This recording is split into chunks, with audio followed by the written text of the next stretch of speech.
Rumah segede itu saya tuh tidur di taman, Saya tidur di taman. Jadi di taman terpisah dari rumah induk. Rumah itu gitu. Iya. Mungkin kalau kalau tahu kandangnya Goofy di film Goofy itu, ya persis dah kandang saya.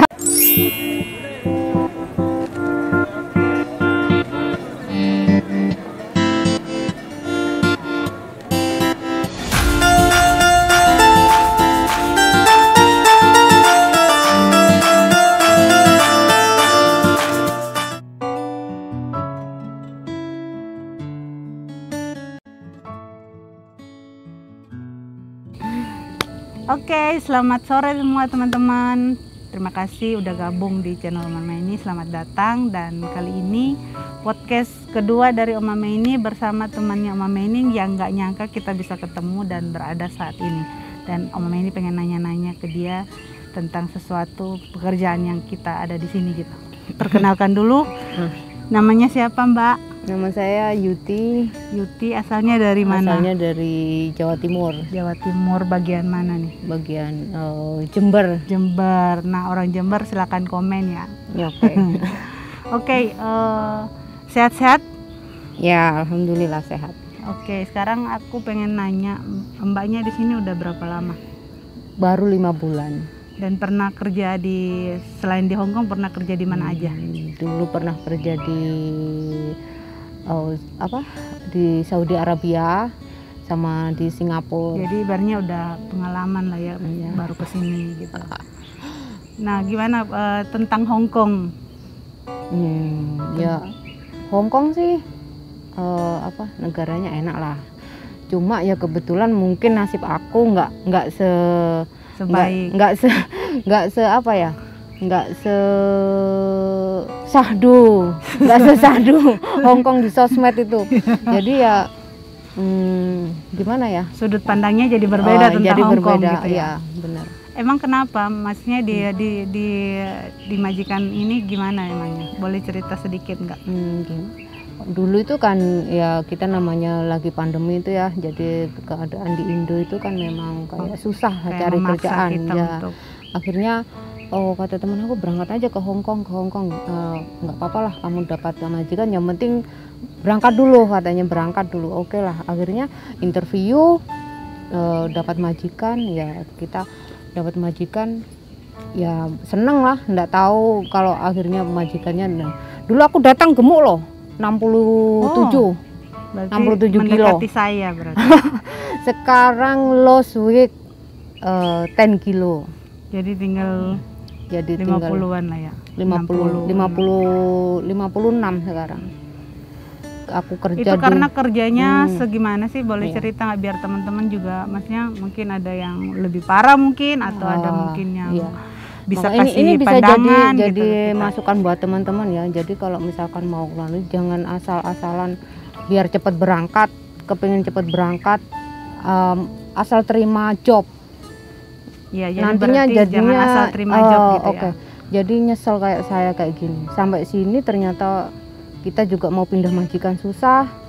Jadi mau nggak mau tetap bertahan. Saya kerja itu di villa, itu rumah 4 lantai. Saya sendiri pembantunya. Terus anjing 4, manusianya 3. Jadi anjingnya lebih banyak dari manusianya. Anjingnya lebih banyak dari orangnya. Nah, dan tadi aku dengar sempat cerita-cerita kameranya kira-kira ada berapa banyak? Kameranya 16. Berarti tambah 3 orang, berarti 19 kamera dong. Iya. yang hidup 3, yang hidup 3, yang mati. Yang robot yang 16.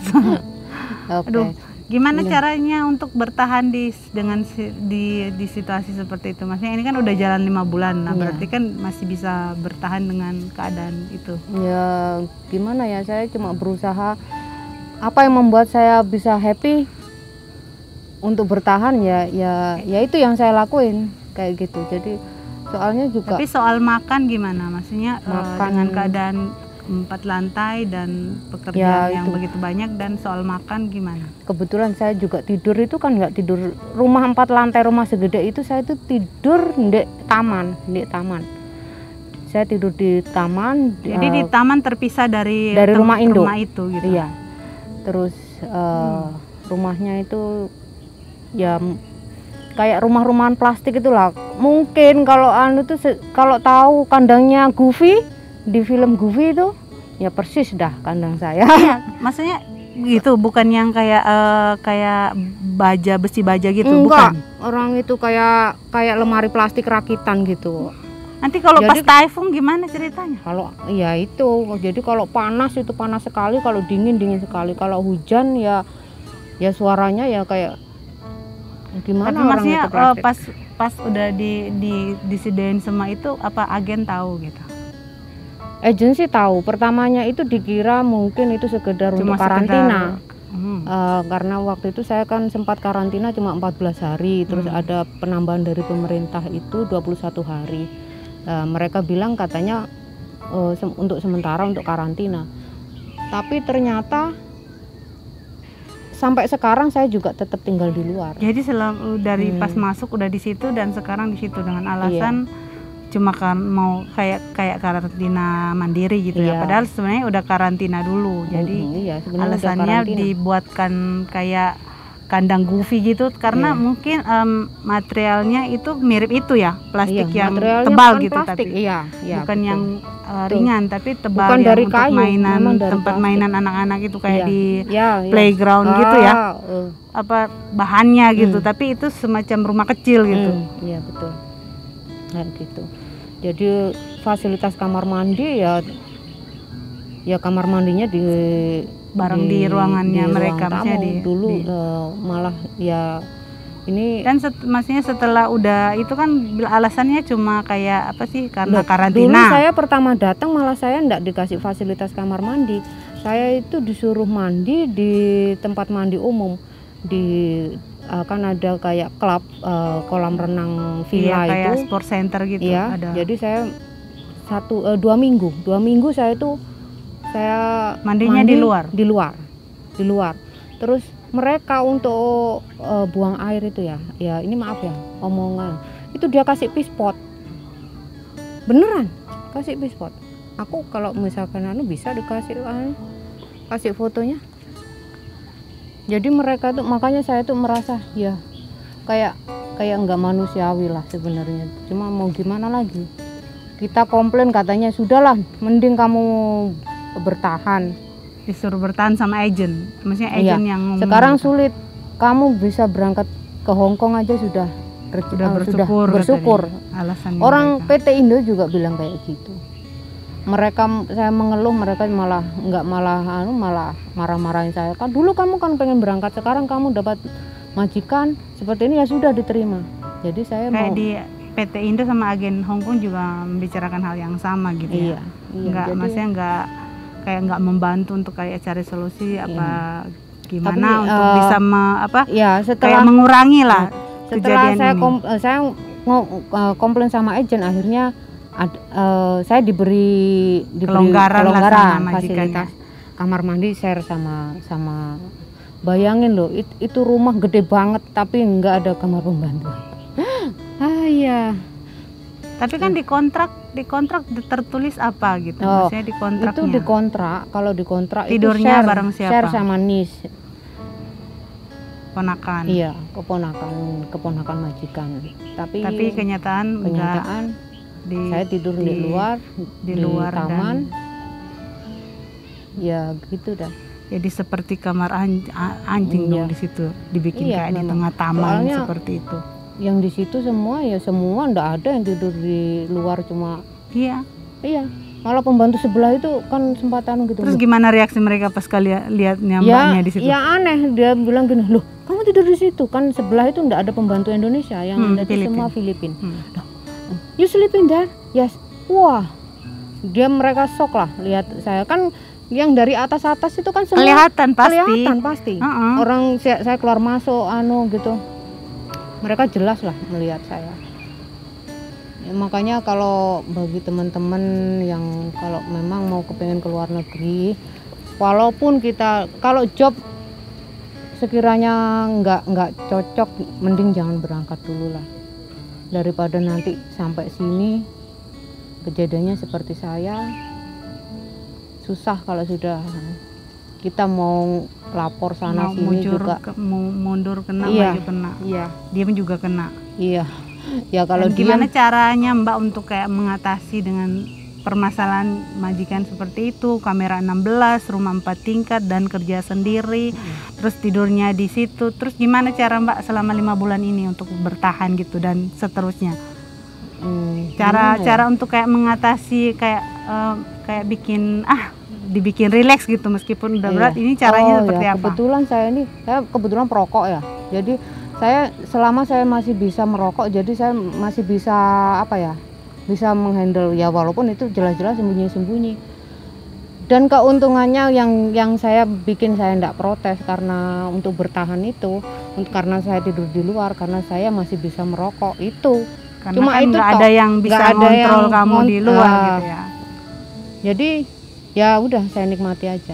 Tapi maksudnya di situ dengan kerjaan rumah 4 lantai, terus ada 3 orang di situ, ada anak lain nggak datang untuk ngapa-ngapain gitu selain orang di dalam rumah gitu? Iya, dia kan punya anak, cuma dia anaknya itu tinggal di apartemen lain. Dan kalau setiap minggu itu semua baju-baju kotor, semua itu kan dibawa ke rumah. Jadi berarti bukan cuma orang dalam rumah dong, di luar juga kamu ngurusin memang, gitu. Dan di dalam kontrak itu berapa orang? Maksudnya iya, harus kamu urusin berapa orang? Kalau di dalam kontrak memang tertera 4 orang. 4 orang, tapi orang cuma yang itu satu enggak di situ. Cuma pakaian kotornya pakaian kotor, karpet, dia kan punya anjing juga. Jadi mandiin anjingnya juga ke situ. Jadi ditambah anjingnya, jadi anjingnya total berapa kalau dimandiin? Kan 4 di rumah. Punya dia anaknya? Iya, 1. Jadi 5. Iya. Ini 60 lebih kilo sampai sekarang tinggal 50 lebih kilo guys, bayangin. Iya. Dan setelah ketemu saya, terus ke depan ini cara untuk ini gimana gitu? Maksudnya dari Mbaknya sendiri. Kalau saya selama saya bisa bertahan, saya bertahan lah. Soalnya kalau sekarang saya break juga masih potongan juga. Iya, saya masih masa potong gaji. Potongan gaji berapa dan tiap bulan berapa? Potong gaji itu 2054. Dan selama 6 bulan. 6 kali. Selama 6 bulan. Terus 6 bulan. Berarti tinggal sebulan lagi udah selesai potongannya. Iya, mudah-mudahan lah, doain saya kuat. Aku dengar ini gimana ya, soalnya kan saya juga di majikan waktu masuk di majikan pertama itu kerjanya juga 5 rumah. Dan saya juga memang jalani selagi itu meskipun berat, maksudnya sudah terjadwal hari Senin sampai Jumat itu kemana, Sabtu cuma di rumah, dan yang Senin sampai Jumat udah terjadwal ke anak ini, bantu anak ini gitu. Dan aku jalan itu juga 4 tahun. Tetapi kalau bilang tidur di luar sih enggak, soalnya mereka kan terus apartemen. Libur juga. Kalau libur iya. Kalau libur ini gimana? Libur itu aku 1 bulan cuma dikasih 1 kali. Tapi jadi, yang sisanya itu dibayar nggak? Iya, dibayar. Dibayar sesuai standar kan? Sesuai standar. Tapi gaji tetap dikasih on time atau terlambat atau gimana? Kalau gaji alhamdulillah on time. Makanya ya itu. Di situ juga salah satu yang buat mbaknya bertahan gitu karena. Terus kalau libur dia memang kayaknya itu terlalu protek ya sama pembantu. Jadi kalau libur itu saya sengaja dicarikan hari yang sekiranya nggak ada TKW libur. Jadi TKW pada hari kerja, biasa. Terus seenaknya dia maunya dia mau ngasih saya kadang Senin, Selasa, Rabu gitu. Pokok nggak boleh libur di hari Sabtu, Minggu atau public holiday. Terus dengan begini gimana kalau libur kemana dong sendiri? Ya berhubung karena sekarang bertemu dengan saya ya, cuman biasanya kemana? Biasanya ya kadang duduk-duduk di taman sendirian kayak orang bego gitu. Orang bego. Tapi dengan ini ketemu saya, terus next mau tetap lanjut apa gimana lihat nanti ya. Iya. Tapi kalau seandainya ada something yang memang udah menurut Mbak udah memang keterlaluan dan udah nggak bisa ditolerir lagi, Mbak juga bisa hubungi saya sih. Soalnya maksudnya kita juga sama-sama kerja di sini kan, dengan ada kejadian ini, terus teman-teman yang di luar sana juga bisa melihat, oh ternyata kadang juga dengan keadaan Mbak begini, teman-teman yang di sana juga belajar satu hal gitu, kayak oh seberat-beratnya saya kerja sini ternyata masih ada yang lebih berat gitu, atau enggak Mbak udah berat ternyata masih ada lagi yang lebih parah gitu kan. Kita kan nggak tahu di luar sana gimana, tapi satu hal yang pasti kalau seandainya kita tetap bertahan bekerja di sini, apa kayak gimana bukannya ya, mengiyakan sih, karena memang udah niat kerja, jadi kayak untuk mau leha-lehe juga kita nggak ada hal, nggak kepikiran ke situ gitu kan, sama anak, sama jadi nanti kalau pulang bertahannya itu udah jadi kayak satu motivasi sebenarnya untuk ya udah bertahan dulu gitu, bukan menyerah sih ya, cuman maksudnya lebih kayak bertahan biar endingnya juga enak, keluarga di kampung juga nggak terbebani dengan apa masalah kita di sini ya, karena apapun itu kan kita yang jalani sendiri ya.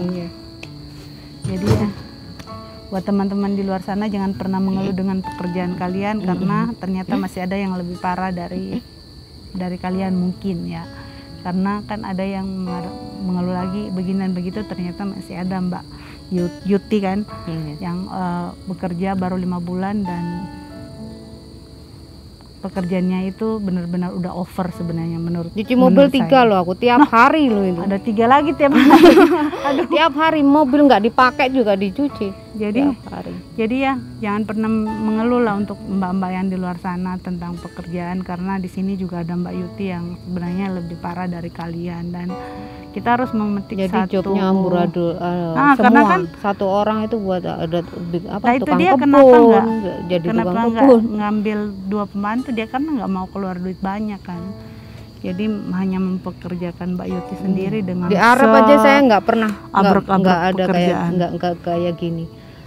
Mereka juga satu rumah walaupun anaknya banyak juga pembantunya juga banyak gitu. Terus ada yang terakhir ada itu saya kebun malah khusus kebun kan, malah satu rumah 4 orang, yang 3 Filipin, yang satu Indonesia, yaitu saya. Ini di Hong Kong rumah gede. Soalnya waktu itu agensi saya tanya rumahnya gedenya seperti apa, saya bilang gitu, samalah seperti rumah Indonesia. Ya saya nggak berpikir lah kalau rumah itu segede itu, nggak mikir. Saya pikir 4 tingkat. Ya lebarnya ke sana Indonesia, tapi kan naik ke atas mereka. Iya. Soalnya yang di kontrak itu 2.600. 2.600 maka itu cuma ukuran 3-4 kamar. Iya. Terus yang ke atasnya nggak dihitung. Ke atasnya nggak dihitung, 3 tingkat ke atas nggak dihitung. Oh. Nasibnya. Oke, buat Mbak Yuti semangat, karena dengan cerita Mbak Yuti ini mungkin ada teman-teman di luar sana juga pengen sharing tentang permasalahan di tempat kerja kalian, dan semoga menjadi satu contoh bahwa satu memang kita nggak boleh menyerah Mbak Yuti juga memang udah over ya, tetapi karena dia niatnya memang datang sini kerja, jadi dia mencoba bertahan selama 5 bulan ini ya. Kita nggak tahu ke depan, nanti tetap kita keep kontak ya Mbak Yuti, karena kan aku juga libur hari biasa belum tentu libur hari biasa tiap bulan, karena ini juga bertepatan hari ulang tahunnya juga Mbak Yuti hari ini. Happy birthday. Dan kita sudah bagi-bagi informasi tentang ini, dan ini juga jadi pembelajaran buat Om Mama ini juga. Nanti kan kalau ketemu mbak-mbak yang lain juga terus mau cerita ini kan bisa jadi satu contoh Mbak Yuti bahwa ternyata di Hong Kong masih ada juga yang seperti ini. Parah banget sih menurut gua. Cuman kalau Mbak Yuti tetap karena niat kerja pengen bertahan, dan gimana nanti ya kita tetap keep kontak, biar kalau ada sesuatu yang memang udah seperti tidak bisa terelakkan bisa kontak. Jadi kita bisa bantu Mbak Yuti juga, karena tadi aku udah sempat bilang kalau seandainya itu kan kita ada grup JBMI yang menangani begini sama Christian Action gitu. Jadi oke, kayak ini udah lowbat bateraiku, dan makasih untuk Mbak Yuti. Nanti kita lanjut lagi lain waktu, dan tetap semangat. Kita terus doain supaya tetap sehat, karena kalau kita nggak sehat juga pekerjaan kita terbengkalai. Oke, tetap semangat. Makasih yang udah nonton di podcastnya Mama ini yang kedua. Nanti kita sambung di video berikutnya. Oke, makasih. Oke, bye-bye. Bye-bye.